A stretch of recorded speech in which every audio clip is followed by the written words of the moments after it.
All right, welcome to Wording the Internet's favorite show. We are right where we left off. Again, back in the studio, um, aka the hotel room. So yeah, let's jump into this. The hotel room and the webcam. So yeah, no microphone. All right, Revelation 2:5 through 6. The exhortation here. Remember, therefore, from whence thou art fallen. And repent and do thy the first works, or else I will come unto thee quickly, and will remove thy lampstand out of his place, except thou repent. But this thou hast, hatest the deeds of Nicolaitans, hatest the deeds of Nicolaitans. Because this is ringing as I'm talking. This lamp is metal. As I'm talking, it's ringing. It's distracting me. So I'm literally sitting here trying to read King James, and this thing is ringing. Like my voice is making it ring as I read. That was the best I've ever done. No, it's not. That was very entitled but still, stop it. Okay. Repent is repeated for emphasis. Where is the lampstand of emphasis visible today? Anyone know? Anyone know the history of? I know on one of the Sundays. That's no chat. You guys can jump in here with me. I know I gave this. I've told this answer on one of the segments that we talked about, but Ephesus. You guys, that idea was saying, "Hey, look, you're doing a good job. You're doing a good job with like studying your word and knowing the word. You're coming against the Nicolaitans, you come against good false doctrine.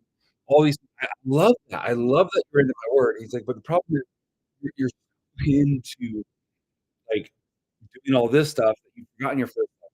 I love people who've forgotten your first love to spend time in devotion with me. And if you don't fix that, I will remove the lampstand, which means their witness. You will not have a witness. They're not losing their salvation here. That's not what we're talking about. They'll lose their witness on the earth. And unfortunately, that describes so much of the church today.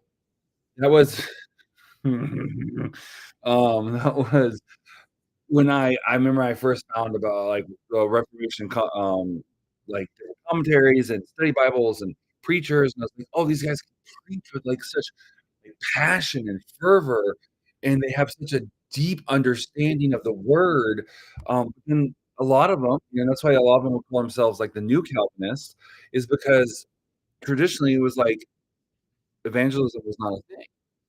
It wasn't a thing because it was like, well, God's sovereign. If in His sovereignty, He chooses to redeem someone who's elect. If they're not elect, you can't get them saved anyways.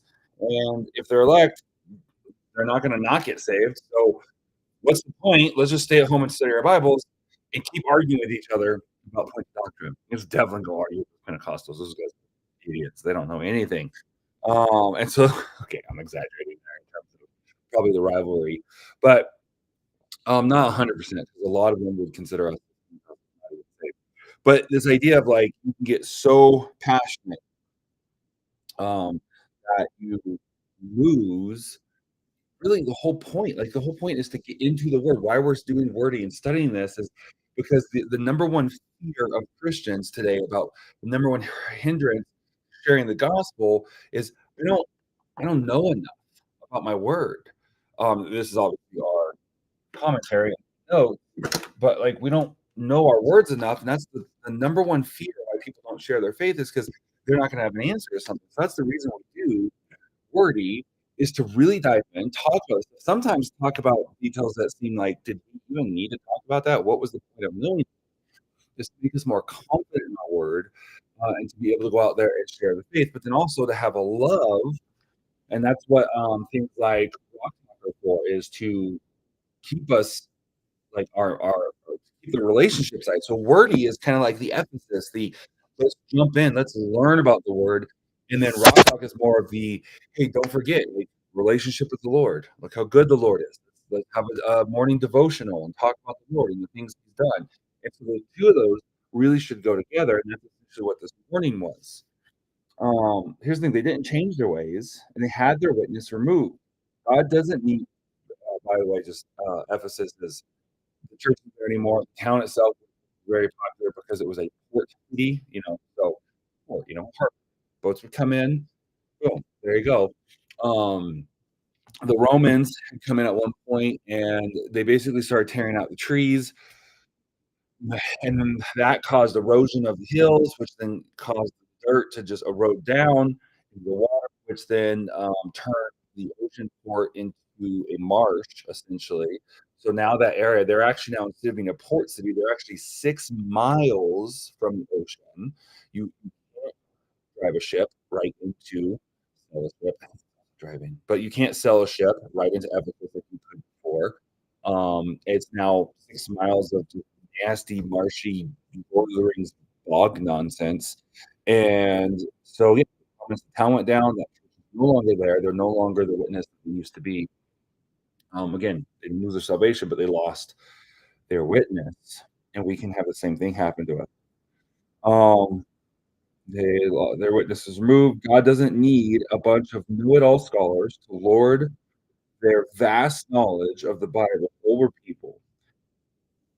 He is looking for ministers who will take good news with them, and I say ministers, I mean that very lightly. I mean going to all the world, ministers as Christians, we're all calling to minister to those around us. Okay, so let's see. Before I get too much more, I go on to the next thing.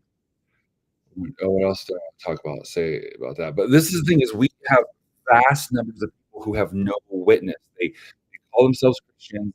They say they're Christians. They go to church. Probably they even are Christians. But the thing is, they have no witness. The lampstand has been removed because we don't have a love, because we don't have that time. You can look at someone like Todd White and say what you want theologically, but he doesn't evangelize out of devotion, out of, oh, I have to do this, otherwise be upset with me, or if I do this, he's gonna love me more. He doesn't have love. It's overpouring. He spends, hours in the morning in his devotions and time with the Lord.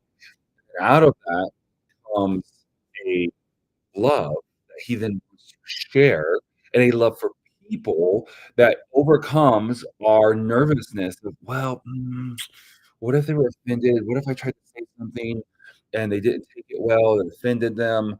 All these fears that we have. What if I don't just know something necessarily? I'm reading through, I'm almost done. I'm rereading through. I'm gonna bring him up again later. The life of David Brainerd and him going out to the Indians and how like so much of his time was him trying to witness to the Indians back in the 1700s and them just like we don't care. We're not interested in that and mock him, threaten him. And it was so much of it is what we think of as like a waste of time and our biggest fears as believers of just people not responding. We think like, well, I'm gonna go out and I'm gonna offer praise to someone and I'm just assuming that God's gonna open up all these doors. And if not, then I'm gonna, oh, I tried that. Didn't work. And how he spent years ministering to different Indians all around Delaware, New York, kind of that area, upstate New York area, and how it wasn't towards the end that he even started really getting results. There's so many stories of missionaries who spend their entire life either don't get results until the end or they never do. They just lay the groundwork and the next set of missionaries come in. Our fear of like, well, what if they don't respond right away? Well, that's the fear of man, and that's you don't get over that by studying the Bible more.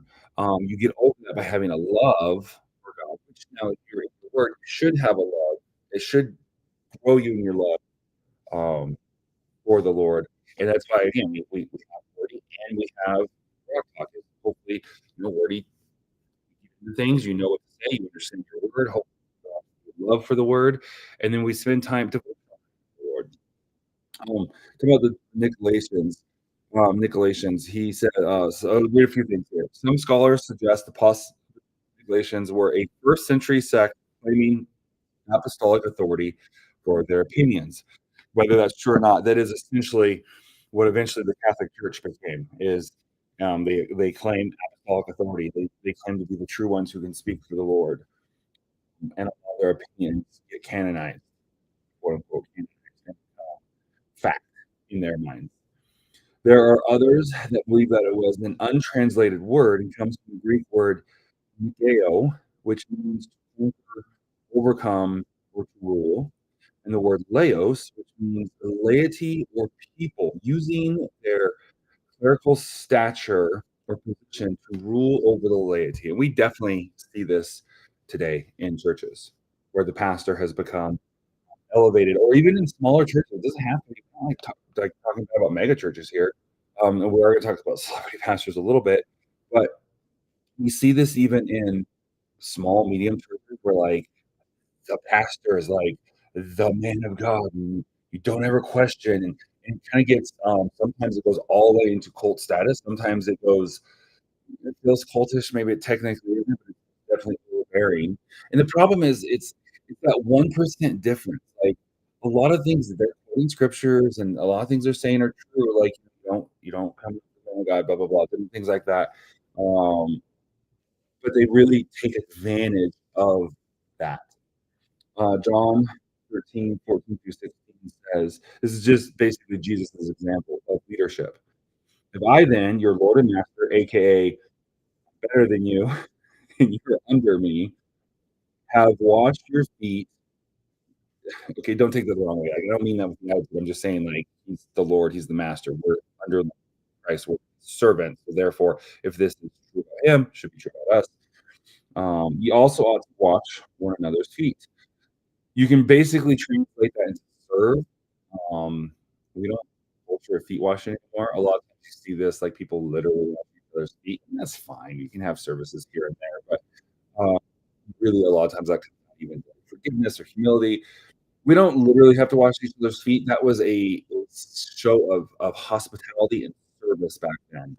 So that is what that ultimate, like, yeah, you can come in, you can kind of have them, you can feed them, whatever. But like that was like the ultimate. Him washing your feet really expressed like going way above and um and so he says, I have given you an example that ye do as I have done for you. Verily, verily. So he's like really emphasizing here. He verily means like truly. Imagine this is here. They would write something twice for emphasis. Jesus didn't literally say verily, verily, or truly, truly. This would be like he's talking. He's like, look, he's like, I've given you an example that you should do as I've done to you. And then imagine that he's like, truly, or he hand gesture, or hands on the table, or raises his voice, or quickens something. He did something to verbally add punctuation to what he's saying. Truly, I say to you. And that's what the verily, verily, or truly, truly is representing is Jesus verbally changed something about how he was talking, emphasize his word truly. I say unto you, the servant is not greater than his Lord, aka you're not better than I am. And this is what I'm doing. This is an example to you. Neither he that is sent is greater than he that sent him. Jesus washed his disciples' feet. If he was this humble, then this is the pattern in which we should follow. The whole idea of clergy somehow ruling over the laity apparently is something that offends Jesus Christ by these letters. Um, this whole idea of equipping the saints has somehow turned into let the professionals handle this. And it's on both sides.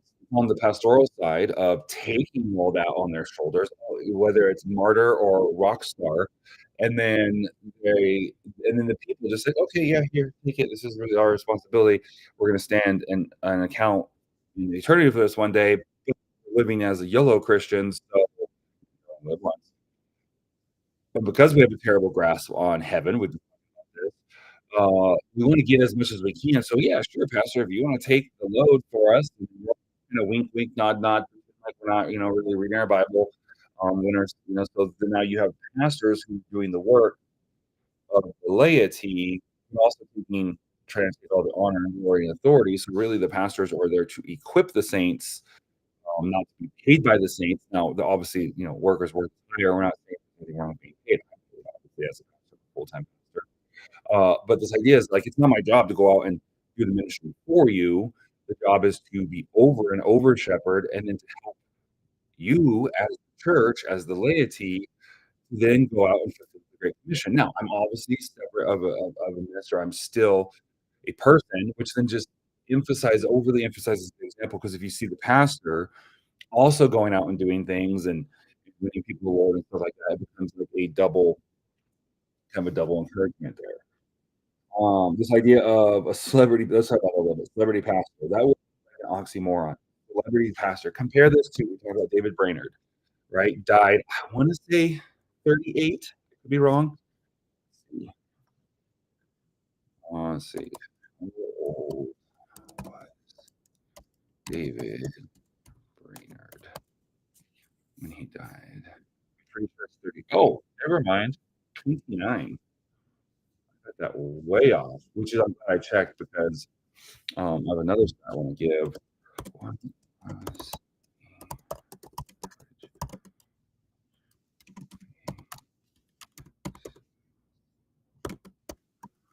a circuit writer? Okay, so we got okay, so that one's not coming up for sure, so I'm gonna go off memory, which I have that one pretty locked in. I was just into very close numbers. So David Brainerd died at 29. He literally, like, worked himself to death. When you read through his thing, like, he got consumption, which I think is tuberculosis. What is consumption? I believe it's tuberculosis. No.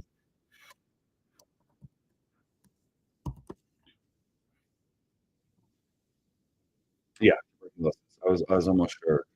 Arterial infection that causes or that usually affects the lungs. The name comes from the significant weight loss that the disease causes. So he got TB. Uh, how do you get TB? Let's just follow this rabbit trail.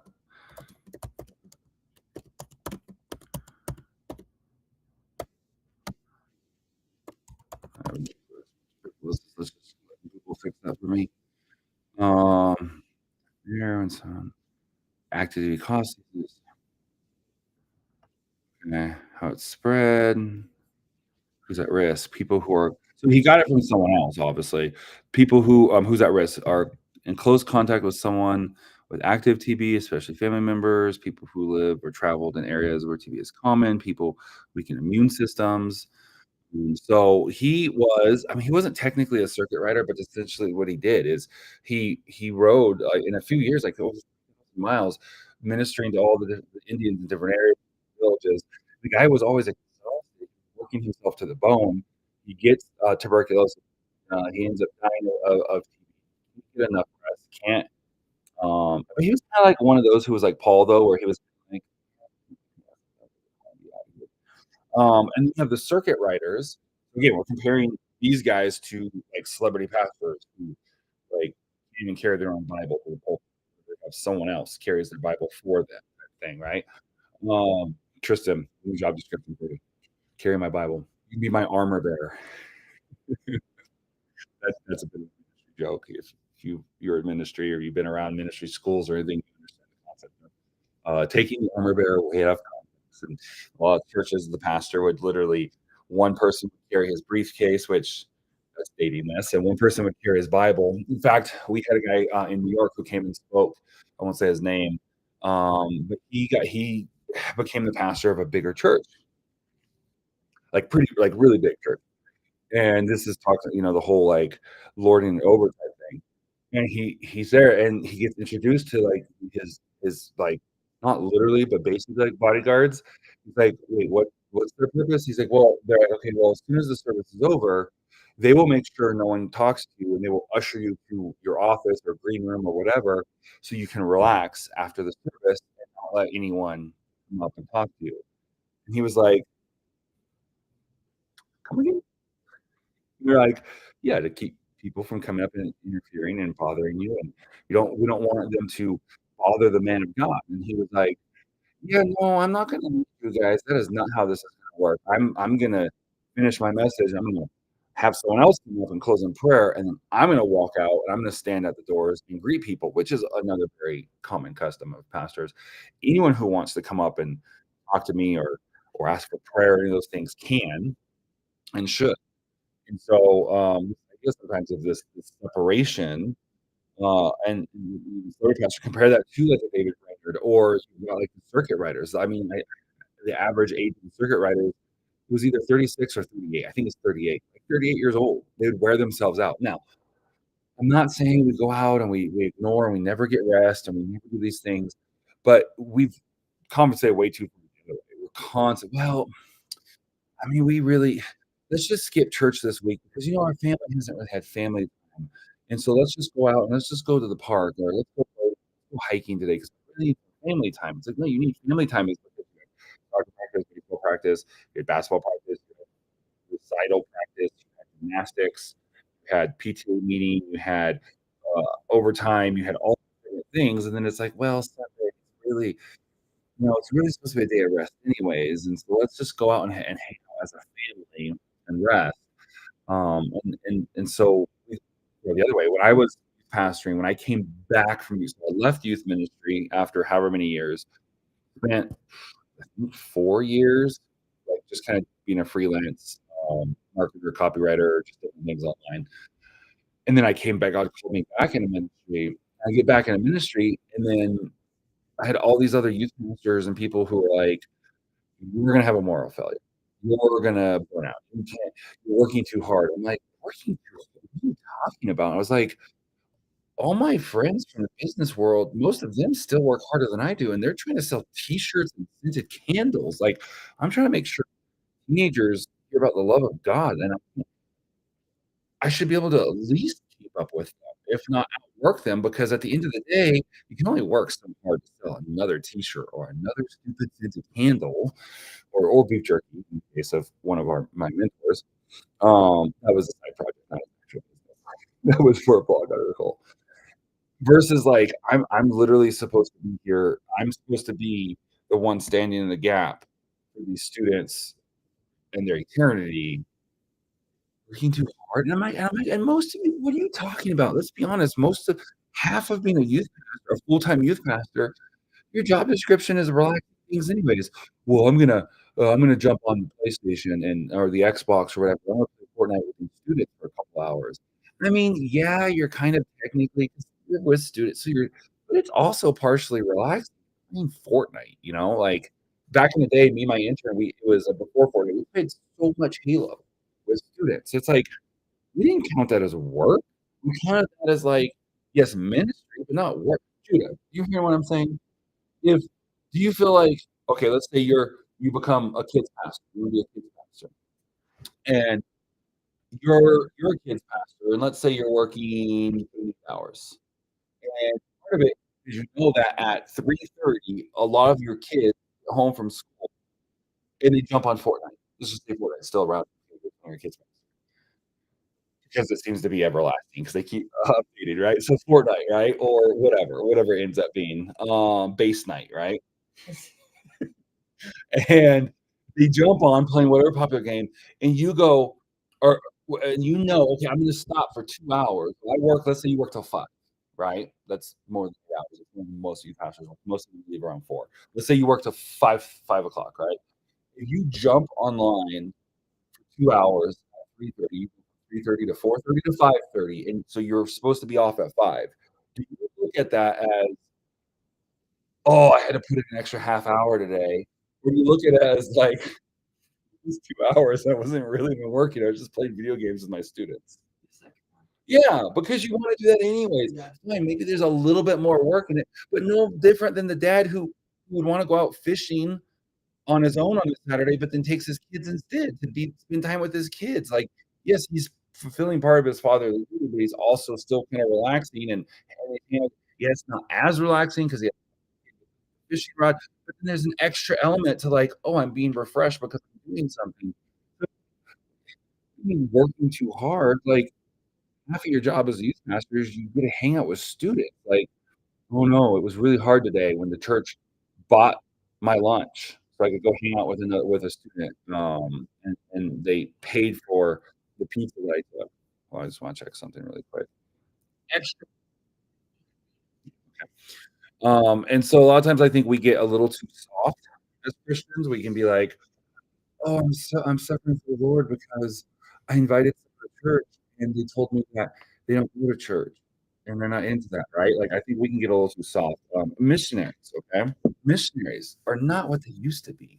Like, back in the day, like, missionaries were the superheroes. Missionaries were they would okay, I know I'm over exaggerating, not every single one one of them did this, but it wasn't uncommon for them to go overseas and literally ship. They get a big pine box. That sounds familiar. And they'd fill all their worldly possessions, except for maybe their Bible, because they kept that with them. They put it on a slow boat. They'd get, their boat would their stuff would probably get there a couple months later. They would, that would turn into their dresser, essentially. They kept all their stuff in it, and then when they died, they were buried in it because they knew they were never going back. Now, like, the stats on missionaries is abysmal. Like, they go into the field one term, they come back, they can't raise funds again. I see some of these things about church planning or becoming a missionary, and it's all this fancy hoopla. Like, I was just talking to Tristan about, and sometimes it's needed. I'm not knocking all this, but it's like I told Tristan, it's like, well, if I was ever felt called to be a missionary, I don't think I'd become a missionary. AG has like the best missions program because there's all these hoops you have to jump through of like all this well, you really should. Our demographic research says you probably should start a coffee shop. You can then begin to talk to people who want to learn English. And it's like, when did becoming a missionary, like, used to, they went over there and started a church, right? And yes, I know missions boards also is super important. So I'm really talking in general terms. And then now sometimes being a missionary just seems to be like we've gone from calling to I always wanted to live. Like, anytime someone's like, I feel a calling, okay, don't like he's 8 or he's 9 or someone's conversation. But like typically when people go, "Oh, I feel called to be a missionary in Japan," I'm like, "No, you grew up liking anime in high school." Like, all right, like a lot of times it's like, this would be really cool to live here. I couldn't ever afford to live here on my own. If I become a missionary, I can get a bunch of churches to pay for me to live here.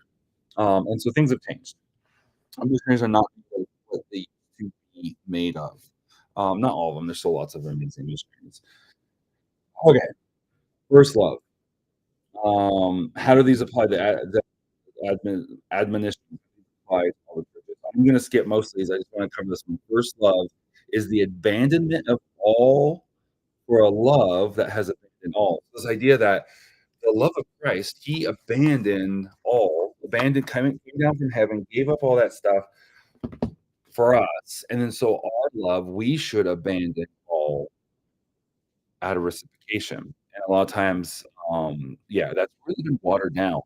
And so much like the church in Ephesus, we can get so preoccupied with all the church stuff, all the Christian life stuff. Excuse me, I have hiccups.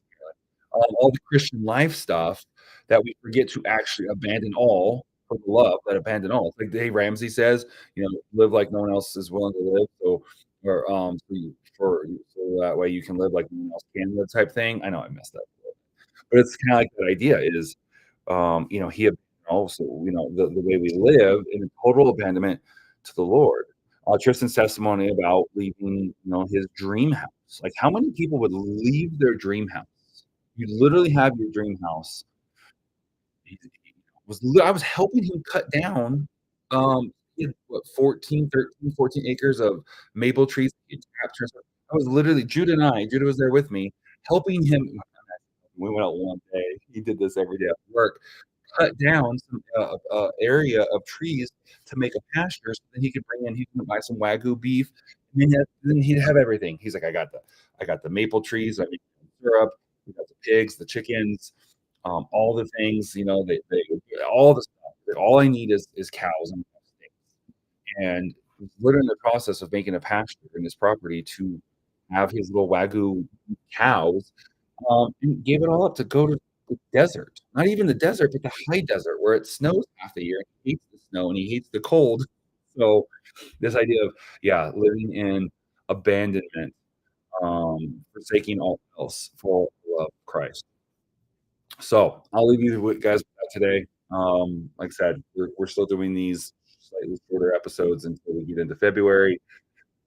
Love you guys. Hope that was encouraging and maybe help point some of you in the right direction if you've been on the sidelines about something. Definitely don't mean them at all to be like disciplinary or like, oh, you're a bad Christian. It's an encouragement to like, hey, let's look at the past, look at what the word says, and let's follow this.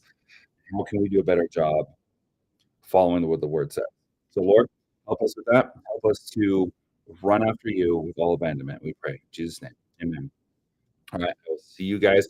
I'm just going to throw this out there as fair warning. I may not end up being able to do on a service, I think it's tomorrow night because I might be on the road. I may not be able to tomorrow night. So, if so, I might miss it. I do apologize. We'll see. I'll keep you guys updated. I'll see you guys tomorrow at no, tonight at 6 PM, and we'll be back